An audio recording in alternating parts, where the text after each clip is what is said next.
తండ్రి ఎలక్ట్రీషియన్, నిరుపేద కుటుంబం నుంచి ఐపీఎల్లో స్టార్గా ఎదిగిన తిలక్ వర్మ ఐపీఎల్ నుంచి ఎందరో స్టార్లు వెలుగులోకి వచ్చారు. ఈ క్యాష్ లీగ్లో సత్తా చాటితే టీమిండియాలో చోటు దక్కించుకోవడం చాలా ఈజీ.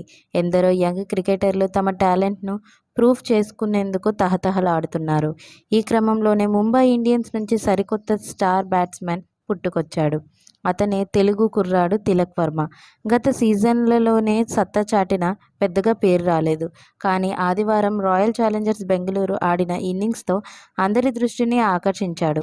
20 పరుగులకే 3 వికెట్లు కోల్పోయిన ముంబై ఇండియన్స్ను ఒంటి చేత్తో ఒడ్డుకు చేర్చాడు. విరాట్ కోహ్లీ, డూప్లెసిస్ చెలరేగి ఆడడంతో ఆర్సీబీ సునాయాసంగా విజయం సాధించింది. ఆర్సీబీపై సంచలన ఇన్నింగ్స్ ఆడిన తిలక్ వర్మ ఓ ఎలక్ట్రీషియన్ కొడుకు. నిరుపేద కుటుంబం నుంచి ఐపీఎల్లోకి ఎంట్రీ ఇచ్చే వరకు అతని చిన్ననాటి కోచ్ సలాం బయేష్ కృషి ఎంతో ఉంది. తిలక్ వర్మ 11 ఏళ్ల వయసులో బార్కాస్ గ్రౌండ్లో టెన్నిస్ బాల్ క్రికెట్ ఆడుతుండగా దూరం నుంచి గమనించిన సలాం బయేష్ తిలక్ బ్యాటింగ్ స్టైల్ చూసి ఏ అకాడమీలో క్రికెట్ నేర్చుకుంటున్నావంటూ అడిగాడు. అయితే తాను ఎక్కడా నేర్చుకోవట్లేదని, రోజు ఈ గ్రౌండ్లోనే క్రికెట్ ఆడుతున్నానంటూ తిలక్ చెప్పాడు. దీంతో వెంటనే తిలక్ తండ్రికి ఫోన్ చేసిన బయేష్ క్రికెట్ అకాడమీలో చేర్పించాలని కోరాడు. అయితే అకాడమీలో చేర్పించేంత డబ్బు లేకపోవడంతో నిరాకరించారు. దీంతో కోచ్ సలాం బయేష్ తిలక్ వర్మ ఖర్చులన్నీ భరించాడు. ఆయన ఇచ్చిన ప్రోత్సాహంతోనే ఈరోజు ఈ స్థాయికి చేరుకున్నాడు.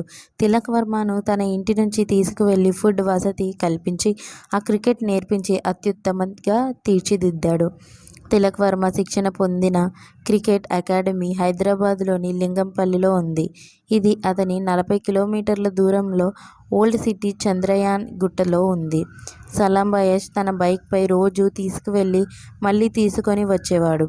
రోజు తెల్లవారుజామున 5 గంటలకు వర్మను బయేష్ ఎక్కించుకొని అకాడమీకి తీసుకువెళ్లాడు. నిద్ర సరిపోకపోవడంతో తిలక్ వర్మ ఒక్కోసారి బైక్పై నిద్రపోవడాన్ని సలాం బయేష్ ఓ ఇంటర్వ్యూలో చెప్పారు. మీకు మా వీడియోస్ కనుక నచ్చినట్లయితే ఇలాంటి మరెన్నో విషయాలు తెలుసుకోవాలనుకుంటే డూ సబ్స్క్రైబ్ టు సమాజం ముచ్చట్లు.